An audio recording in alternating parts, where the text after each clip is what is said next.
Hi everyone, so today I'm going to be going over section 9.4 in your textbook, and this is the 2021 edition of circles. Okay, so there are a couple more things that we have to learn about circles, and I recognize I'm not there today, so I wanted to make sure you had some basic information. Okay, so if I think about a circle, and I think about a chord of a circle, remember a chord goes across a circle like that, okay? So let's pretend that I measure that chord and its length 5 centimeters, okay? All right, well, I want you to think about that arc that it cuts off, okay?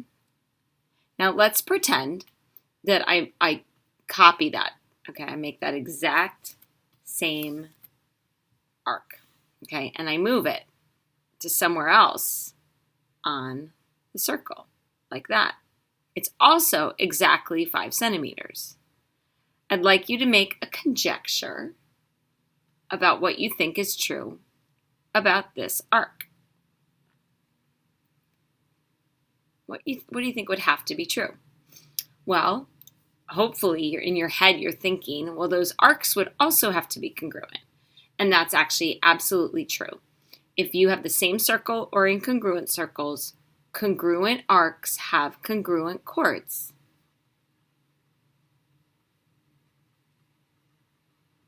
And congruent chords have congruent arcs. And that should actually kind of make sense because I'm really the exact same distance away from the center. So therefore they'd have to be the same length, right? Okay, so that means this is equal. If these are equal, it means that the arcs are also equal. Now remember, we don't measure them the same way. Those arcs could be, 50 degrees, so then this would be 50 degrees. Okay, so we're going to look really careful for chords that are congruent or arcs that are congruent. All right, now sometimes though when we're working with a circle, we're at different distances from the center. So first of all, it says, this theorem says that a diameter that's perpendicular to a chord bisects the chord and its arc. All right, well, a diameter goes through the center, so let's all draw a diameter going right through the center of the circle, just like that. Okay, if it's perpendicular to a chord, like this, now then that diameter bisects that chord. It cuts it into 2 equal parts. Okay, I don't want anyone to draw this part. That's the theorem. When we see a diameter going through a chord that is perpendicular, we are allowed to say then that this segment and this segment are equal. All right, well, why is that? So everybody watch for a second, okay? We've spent a lot of time thinking about the isosceles triangle, right? And we know that in an isosceles triangle, if we drop an altitude in it, it bisects the base. It also bisects that angle. Well, if you think about this, if I take radiuses, like a radii, and I draw it to the ends of that chord, what I've just done is I've created an isosceles triangle. So from the idea of a triangle, I have a theorem that now works for a circle, which makes math so cool. All right, so that means that that's my altitude, right? That's acting as my altitude. It's actually bisecting the chord. It's therefore also bisecting the arc. So if I tell you that this is 5, this would be 5. And if I told you, that the whole thing was 80, then each angle would be 40. And we even know more about it now because now we can work back with our last theorem about central angles. If the arc is 40, then I know that both of these angles would both be 40 degrees. So there's so much that I can learn from just one small theorem. All right, last one. This is it, I promise, okay? In the same circle or in congruent circles, chords that are equally distant from the center are congruent.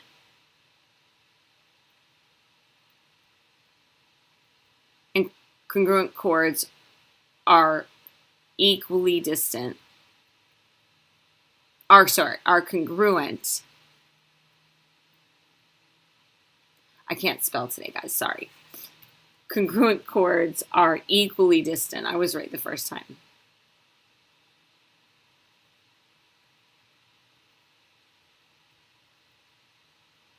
from the center. Okay, let's think about that. Okay, I'm going to draw a chord and put it in the center. And I'm going to drop an altitude like this. And I'm going to put a line there. And I'm going to do this. And I'm going to do that. And I'm going to do that. Okay, there's my picture. Not so great. All right, so if I tell you that this is length of 2, and this is the length of 2, that means they are the same distance away from the center. And as the circle is like kind of getting smaller as it goes to the end, then these segments would actually have to be equal. They couldn't be, they'd have to be the same length. So that's this theorem. It's saying that chords that are equally distanced. Now, it goes back to this one, right? Congruent arcs have congruent chords. It's very similar to each of these together. But if we see those congruent marks coming from the center, then we are allowed now to say that the chords would also be equal. Okay? All right. So those are our 3 theorems. I'm going to put them into use, but I want everyone to take a quick stand and stretch break, okay? All right. So you took your stand and stretch break, and I'm back. Here we go. All right. So I look at this picture right here, and I see that this length right here is 5, and I see that this length is 13. Now, I want to make sure I understand that 13, because that's the center of the circle, that 13 is the radius. So I think it's really important for you to always look and find your radius if there is one drawn. So do that first. Always find your radius. All right, so since this is perpendicular, I go back to Theorem 2 that says that if a diameter is perpendicular to a chord, it bisects the chord. So these are equal. Okay, well, I also see a right triangle drawn. So how am I going to find x and y? Well, that's going to be an important skill right now. If we know the radius is 13, then we know that this is 13 because all radiuses or all radii are congruent. All right, so you guys, I'm sure some of you are thinking about it. We now have a right triangle with a side of 5 and 13. So even though I'm not there, yell it out. What's x got to be? Did you say 12? Making Coach Fred proud? Yes, it's 12. It's a Pythagorean triple. If you didn't remember that, you could use the Pythagorean theorem. Okay, so since this is 12, we now know y is 12 as well. See? You can do it. All right, looking at this next one. I look really carefully, and I always, again, want to look for a radius if I have one, and I don't see any radiuses labeled for me. But what I do see is that this guy right here is perpendicular. I always look for that perpendicular. So I have a diameter that's perpendicular to a chord, so that tells me it's bisecting the chord, which means that x has to be 5. Okay? If it's bisecting the chord, it's also bisecting the arc. All right, well, now I can see that this chord is 10 and this chord is 10. Well, the chord on the left, EF, has an arc of 86 degrees, and congruent arcs have congruent chords. So that tells me that AB is also 86 degrees. And if AB is 86 degrees and each arc is congruent, I'm going to take 86, I'm going to divide it by 2, and that's going to give me 43 degrees. So Y is 43 degrees. Coming together? Okay, let's try another one. Ooh, I see a 60-degree angle here. Okay, it says find x, y, and arc AB. Okay, I'm going to start with arc AB. Well, actually, I'm not. I'm going to start with the fact that this is a right angle, okay? And I see my radius. Okay, so I'm just going to make sure I've got my radius is 6, so I know that if I need it. All right, so I know that this is being bisected, and I know that this is being bisected. Okay, well, I can find x pretty easily, right? Because 60 is a central angle, so I know that x has to be 60 degrees because a central angle equals its arc, and it looks like x is the arc, okay? All right, so that tells me that now I also see that I have a 30, 60, 90 triangle.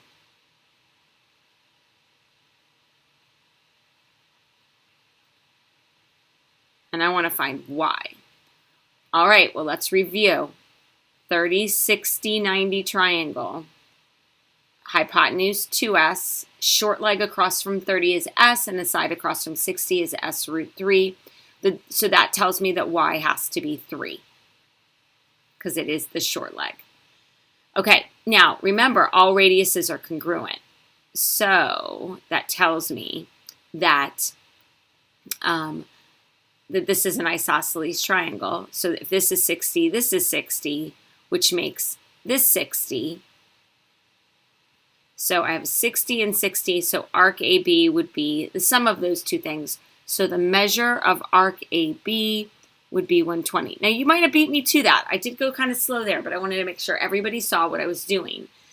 Look at that isosceles triangle, and look how many triangles we've used so far, just in 3 small circles. So it usually always comes back to that triangle, okay? All right, last one, then you're going to try a few, okay? Find the length of a chord that is a distance of 5 from the center of a circle with radius 8. You're going to need to draw and label your own circle. Well, I find that this one's really kind of fascinating because every time I ask kids to draw a circle, you know what they do? They do this. And I think that's because when you learned about circles like in 3rd grade, that's the way you saw it. They always put that radius to the right. Well, that radius to the right isn't really going to help me all that much. Again, I always like to draw it so I can have a circle of some sort. And usually it's that isosceles triangle, especially because I have a radius of 8. So we have a chord. It's a distance of 5 from the center. So here's the center. So if a chord's distance from 5, that's 5. Okay, and it says the radius is 8. So I'm going to draw the radius as like this. So you can see now I've just created an isosceles triangle. All right, and this length is 5. So I have the Pythagorean theorem all over the place here. I've got 5 and 8. So I'm going to use the Pythagorean theorem to find, I'll call that x. X squared plus 5 squared equals 8 squared. So x squared plus 25 equals 64. You with me still? Okay, I'm going to subtract 25. And so x squared is going to give me, what is that, 39. Take the square root of both sides. So x equals root 39. It actually equals plus or minus root 39, but because we're talking about a length, we're just looking at the positive value. So this right here is root 39, which makes this right here root 39, which makes the whole chord 2 root 39. Okay. How do we feel? Good? All right. I'm going to say press pause, and I want you to try this first one, and then restart, and we'll see if you're right, okay? Okay, so you're back, and a couple things I noticed that the distance from the center was equal because of those congruent marks. I noticed that these were perpendicular, so that told me, number one, that if it was perpendicular, that this was being bisected, so I put 2 congruent marks. So that makes x equal to 8. All right, then I see that they are the same distance away from the center, which tells me that these 2 chords are equal, so y would have to be 16. All right, great job if you got that. If you didn't, hopefully you understand it now. All right, let's try another one. Here we go. We've got a couple things going on here. I want you to try it, press pause, and come back. Okay, you're back. Again, I see that right angle from the center, which tells me that this is being bisected, which makes this 3 and this 3, which makes this over here 3 and this 3. All right, since the chords are now equal, they're both 6, that tells me they have to be the same distance from the center. Congruent chords are equally distant from the center. So that's that third theorem we looked at, so that tells me that x has to be 4. All right, try another one. Sketch a circle with a chord xy that is 10 centimeters long and is 2 centimeters from P. Okay, press pause and come back. All right, so you're back, and it said sketch a circle with circle P with a chord xy that is 10 centimeters long and is 2 centimeters from P. So this is what I drew. Again, I drew it in that straight down, trying to get to an isosceles triangle. And it wanted us to find the radius. So I knew that the red chord was 10 centimeters and the distance from it was 2. So I pulled it out. I had a right triangle. Because it was perpendicular, I could say that these were equal, and so this would be 5. And so my radius would be r. I could then use the Pythagorean theorem to get root 29. So the radius is root 29. All right, guys, I'm going to pause there. You should have on your desk a worksheet on this. Unfortunately, I made a slight mistake with that worksheet. And I'm going to have to post a picture of it on the board so that you can see the questions. I forgot to write the actual questions on the worksheet. So press pause here, get that worksheet out, and I'll give you each of the questions you're going to be finding. Okay, so here we are. It says congruent chords and arcs, inscribed angles, and tangent lines. Okay, so let me do this. How am I going to write on it? Okay, so for number 1, how about we do that? Okay, sorry guys, I don't know how to really work this one out. Number 1, you're going to find x. Number 2, you're going to find x. Number 3, you're going to skip. Number 4, you're going to find the measure of arc RP. Okay, the measure of arc RP. Number 5, you're going to find the measure of angle N. Number 6, you're going to find x. Number 7, you're going to find x. Number 8, you're going to find x. That one's tricky, so put your real effort into that one. Number 9, you're going to find x. Okay? You're going to skip number 10 for now. Okay? Number 11, you're going to find the length of AC. And number 12, you're going to find the length of JM. 13, you're going to find x. And 14, you're going to find the length of CD and DE.